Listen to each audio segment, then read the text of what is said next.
Amados irmãos e amigos, graça e paz, chegou o momento da palavra de Deus e hoje eu gostaria de propor uma reflexão baseada na história de Josué. Mais especificamente, gostaria de pensar alguns dos desafios da vida cristã vividos pela geração Josué.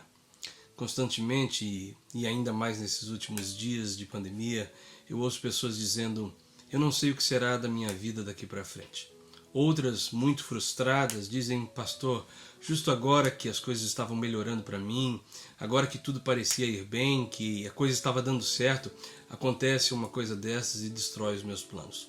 Bem, permitam-me dizer, em primeiro lugar, que de fato o coração do homem pode fazer planos, mas a resposta certa vem do Senhor, conforme Provérbios 16. Mas também, em segundo lugar, que é justamente em meio a este cenário de expectativas malogradas, de frustrações e insucessos, em meio às nossas desilusões, que Deus nos desafia a viver como geração Josué. E talvez alguém esteja se perguntando: mas o que isso significa? O que é viver como geração Josué, pastor? Eu explico. Significa viver com disposição para lutar, sem esmorecer, para enfrentar desafios e derrubar muralhas, confiados na força e no poder de Deus e não na nossa própria. Significa mesmo estar disposto a ser um simples instrumento nas mãos de Deus, a fim de que Ele realize a sua vontade em nós e através de nós. E por fim, ser geração Josué significa viver sabendo que aquele que começou a boa obra em nós a aperfeiçoará até o dia de Cristo, assim como Paulo escreve aos Filipenses. E por isso hoje o meu desejo é desafiar você também a viver os teus dias desta forma. A história desse herói, Josué, está registrada no livro que traz o seu nome como título. Sobre ele, a Bíblia diz que era filho de Num, da tribo de Efraim, mas o principal, que ele foi o sucessor de Moisés como profeta do Senhor para toda a nação de Israel. Josué foi o discípulo de Moisés, a quem o Senhor disse: assim como fui com Moisés, o meu servo, serei também contigo. Não te deixarei nem te desampararei. Tem bom ânimo. De modo que a pergunta que se põe para nós é: quais são esses desafios da geração Josué? Sem dúvida são muitos, mas eu gostaria de compartilhar 13. O primeiro desafio é viver revestido de bom ânimo em tempos de tribulação e incertezas. Ou seja, as primeiras palavras de Deus a Josué, logo no início do capítulo 1, são: ninguém te poderá resistir todos os dias da tua vida. Não te deixarei, nem te desampararei, tem bom ânimo. Queridos, isso me leva a pensar que de fato o medo, a incerteza, a insegurança são paralisantes. Mas o Senhor nunca pretendeu que nós, os seus servos, temêssemos nem passado, nem presente, nem futuro. E embora às vezes possamos sentir medo, nunca devemos deixar que Ele nos controle, pois a promessa do Senhor é que Ele estaria conosco por onde quer que andarmos. E isso é o que nos proporciona o bom ânimo. E por falar justamente em bom ânimo, eu gostaria de mencionar duas passagens bíblicas aqui. A primeira é quando o apóstolo Paulo se encontrava encarcerado numa prisão, conforme registro de Atos 23, e o texto diz que durante a noite o Senhor lhe aparece e diz a ele: tem bom ânimo, Paulo. Assim como você testemunhou a meu respeito em Jerusalém, o fará também em Roma, Atos 23:11. E a segunda referência bíblica, onde encontramos também a expressão bom ânimo, é no Evangelho de Marcos, quando o cego Bartimeu ouviu que Jesus passava e implorou por sua misericórdia. Então os discípulos, em nome de Jesus, agora lhe disseram: tem bom ânimo, levanta-te, o mestre te chama, Marcos 10:49. Agora, por que eu estou mencionando isso? Vejam vocês, em ambas as situações, tanto a de Paulo quanto a de Bartimeu, são marcadas pela escuridão. Na primeira, o apóstolo Paulo na escuridão da masmorra. Na segunda, o cego Bartimeu, que literalmente não podia ver a luz do dia. No entanto, ambos ouviram em meio à escuridão em que se encontravam a voz divina que dizia às suas almas: tem bom ânimo. No caso de Josué, não foi diferente. Após a morte de Moisés, uma tremenda escuridão tomou conta da situação. Mas Josué também ouviu a voz divina dizendo: tem bom ânimo. Portanto, irmãos, eu penso que seria muito válido pensarmos que, a partir da ótica do prisma cristão, ânimo não significa simplesmente uma força de vontade qualquer. Significa muito mais que coragem ou bravura. Significa mais do que qualquer esforço e esmero humano. Significa mesmo que a graça de Cristo e a luz dele é mais forte do que qualquer escuridão e qualquer situação que queira ofuscar as nossas vidas. Ou seja, é Deus mesmo a fonte de todo o bom ânimo. É dele que vem, como disse o salmista, a luz que ilumina a escuridão da nossa noite. Salmo 18, 29. No caso de Josué, o passamento de Moisés foi total escuridão, blackout total, queda de esperança, de expectativas, decepção, incertezas. Eu fico até imaginando que quando esta notícia devastadora chegou até Josué, ele tenha se abatido profundamente e quem sabe tenha até pensado: que hora para morrer. Será que isso tinha que acontecer justo agora? Bem agora que a gente estava quase lá, chegando na Terra Prometida? Imaginem vocês quanta dor, quanta incerteza. No entanto, queridos, uma vez mais, é nesse mesmo capítulo 1, onde nós lemos que Deus repete para ele 3 vezes a sua benesse: tem bom ânimo, versos 6, 7 e 9. E isto, na prática, contextualizando também para a nossa realidade, significa que em meio às nossas maiores incertezas e escuridões, Deus estará nos dando a sua graça e a sua força, que Ele mesmo estará iluminando o nosso caminho. Significa que Ele nos empresta bom ânimo quando a nossa alma sofre com as perdas e avarias. Porque foi justamente isso que a graça de Deus proveu a Josué, diante da perda do seu amigo Moisés, só mesmo um ânimo especial vindo da parte de Deus para ajudá-lo a superar e fazê-lo prosseguir. A morte de Moisés certamente não foi fácil para ninguém, para a nação de Israel, mas muito menos para Josué, seu discípulo, amigo e companheiro. Imagino como deva ter sido difícil para Josué ter que se mostrar forte diante do povo, como deve ter sido difícil para ele permanecer em pé quando o coração estava destruído. Mas Deus sabia disso. E assim como Ele sabe também das nossas dores, das nossas perdas. Sim, Ele sabe o que machuca, o que destrói o teu coração, das muitas vezes que não temos nem força, nem desejo para continuar. E é por isso que Ele nos oferece o bom ânimo. Nos oferece a sua alma, sua simpatia, sua ânima, o seu sentimento mais puro, o seu cuidado, sua compaixão e companhia. O Senhor é contigo, querido. Ele te ajudará a passar por isso também. Amém. E é dele que vem a graça e o bom ânimo para enfrentar os desafios. E a verdade é que há muitos desafios nessa vida que nos causam temor e insegurança. Eu fico imaginando uma vez mais o que não deve ter sentido Josué diante da enorme responsabilidade de ter que conduzir o povo de Israel à terra prometida. Josué deveria fazê-los entrar em Canaã. A Bíblia se refere como terra aprazível, boa, gloriosa. Mas o problema não era a terra, eram os habitantes que nela habitavam. Eram aqueles que estavam lá. E a Bíblia diz que estavam 7 nações distintas. Inclusive, em Deuteronômio capítulo 7, nós lemos que Moisés já havia sido advertido que ao entrar em Canaã para possuí-la, ele teria que expulsar nações mais numerosas do que Israel, 7 nações mais numerosas e poderosas. Agora imaginem Josué, diante deste enorme desafio. Certamente ele tinha pela frente um exército inimigo muito poderoso e numeroso. O que seria dele? Como isso terminaria? Como ele deveria fazer? E se ele falhasse?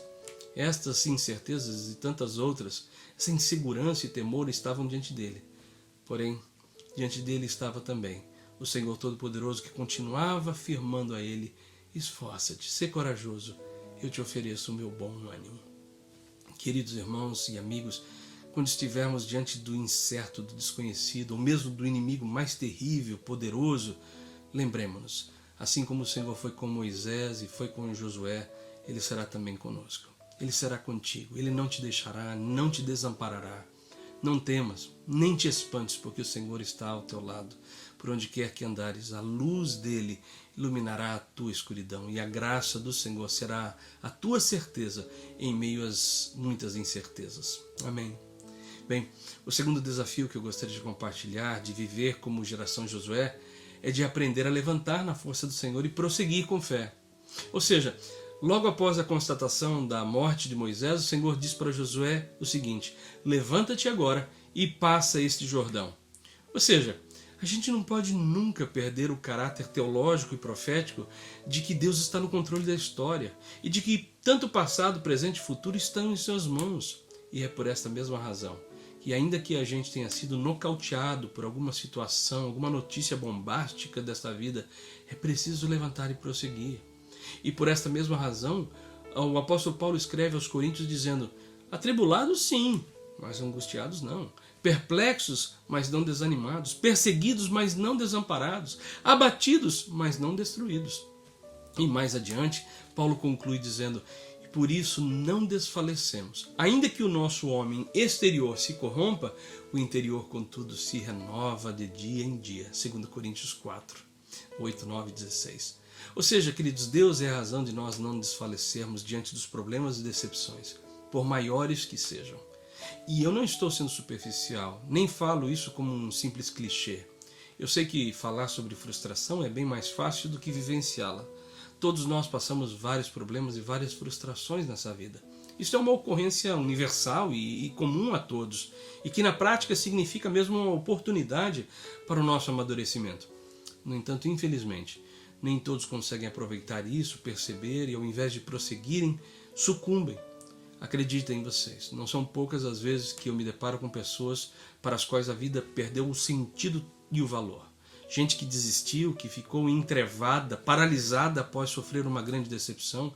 Gente que não conseguiu superar o trauma, que perdeu esperança e não consegue nem pensar num futuro possível, porque ficou entorpecida de medo diante da enorme parede que se levantou. Bem, sobre isso, permitam-me lembrá-los de um texto muito interessante que o profeta Isaías escreve no capítulo 5, uma parábola, na verdade, sobre a vinha do Senhor. O texto começa sob a forma de lamento de Deus sobre a apostasia de Israel. E o texto diz que Deus, que é o agricultor na parábola, fez de tudo o que podia para ver a sua vinha, que era Judá, crescer e produzir uvas boas. E diz o texto, esperando ele, Deus, que desse uvas boas, veio a dar uvas bravas. Então Isaías relata o que Deus decide fazer com aquela situação e escreve: agora, pois, vos farei saber o que hei de fazer à minha vinha. Tirarei a sua sebe para que sirva de pasto, derrubarei a sua parede para que seja pisada e tornarei em deserto, e às nuvens darei ordem para que não derramem chuva sobre ela. Veja só vocês, irmãos, o que é que Deus está fazendo? Decide derrubar a parede e não derramar mais uma gota de chuva sobre a sua vinha. Ou seja, devemos aprender também que depois de fazer tudo o que podia ser feito, se algo não deu certo, bola para frente, derrube a parede e pare de derramar lágrimas. Não desista, levante-se na força do Senhor e prossiga. Às vezes na vida da gente tem coisas que por um tempo foram boas, representaram uma bênção, mas pode ser que agora tenha se tornado um impedimento e obstáculo. E é por isso que a gente deve aprender a ser hábil e sábio, agraciado por Deus, a fim de discernir que coisas são estas, que um dia foram úteis e saudáveis, mas que agora são estorvo e barreira que nos impede de prosseguir.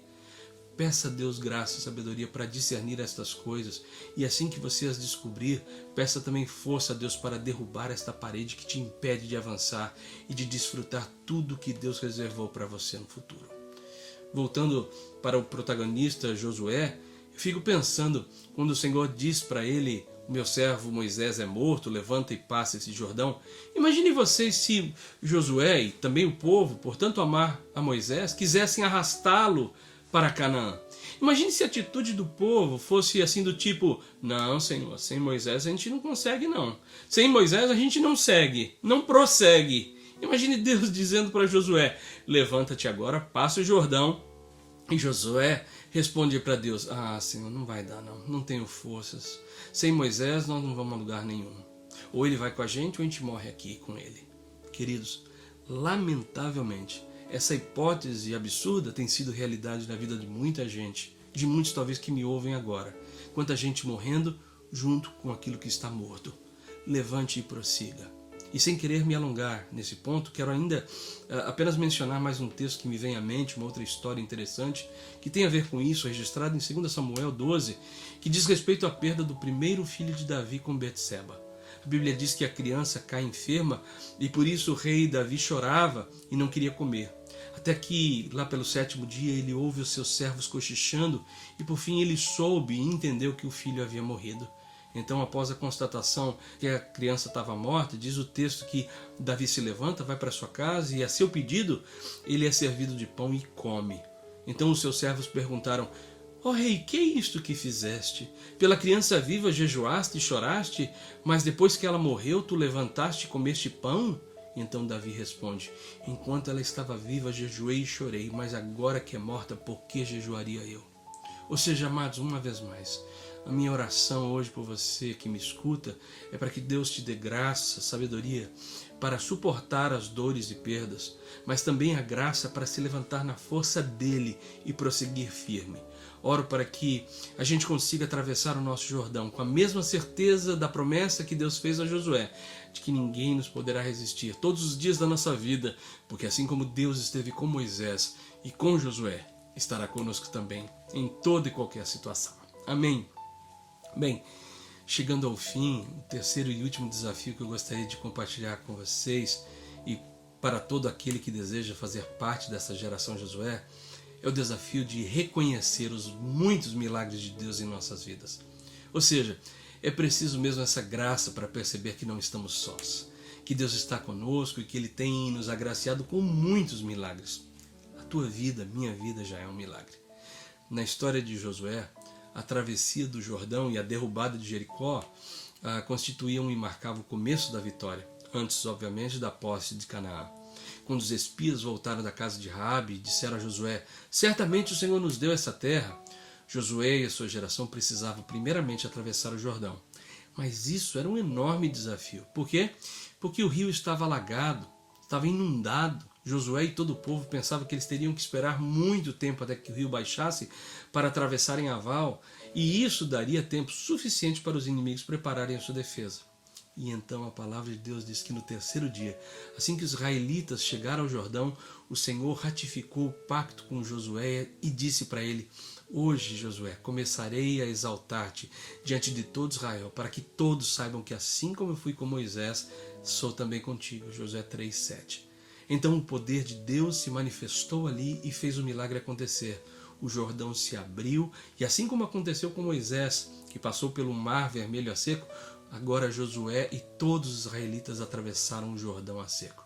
Aí no capítulo seguinte, 4, nós lemos que Josué, os sacerdotes, os levitas e todo o povo, após passarem o Jordão a seco, tomaram algumas pedras como memorial e disseram: estas pedras serão para sempre um memorial aos filhos de Israel.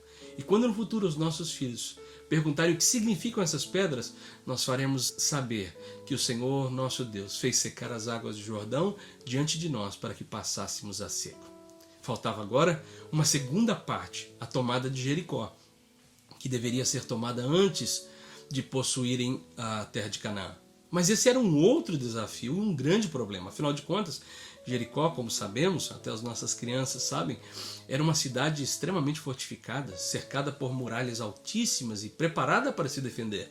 Segundo as táticas militares daquele tempo, a melhor estratégia para Josué seria escalar as muralhas e descer do lado interno para poder abrir os portões à força e permitir a entrada do exército israelita.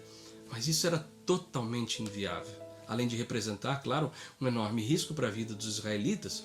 E os defensores de Jericó também tinham vantagem, porque a posição deles era estratégica, estavam em cima das muralhas. Portanto, era preciso um novo milagre para que Jericó fosse conquistada depressa e sem muita perda para os israelitas. Mas, como Deus é Deus, e o nosso Deus não é Deus de um único milagre, no momento em que os levitas sopraram as trombetas de ataque, todo o povo gritou, e naquele momento as muralhas literalmente desmoronaram diante dos olhos de todos, permitindo ao povo de Israel entrar na cidade sem mais do que simplesmente escalar umas pilhas de pedra.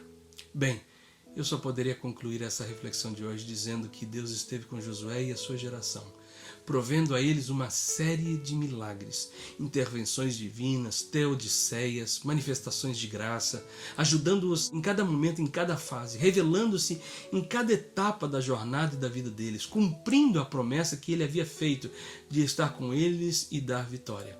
Queridos, eu quero também dizer isso a você: é Deus quem vence a batalha por nós, mediante a nossa fé, conforme escreve 1 João 5,4.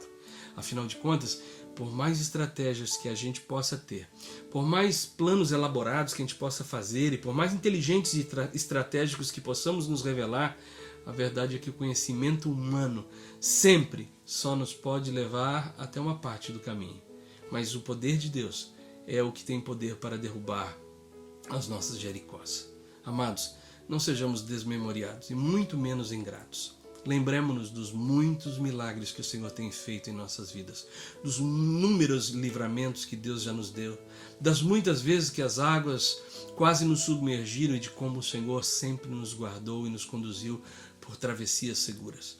lembremo-nos hoje quantas muralhas Ele já derrubou por nós e quantas conquistas temos recebido por causa dele. E por isso mesmo, esse eu creio que é um tempo ideal para nós levantarmos um memorial de reconhecimento e agradecimento, para que quando no futuro os nossos filhos perguntarem o que significa isso, nós também possamos dizer e responder a eles: foi o Senhor quem sempre esteve ao nosso lado e diante de nós. E como disse Paulo, que diremos mais de todas estas coisas? Se Deus é por nós, quem será contra nós? Deus te abençoe em nome de Cristo Jesus. Amém.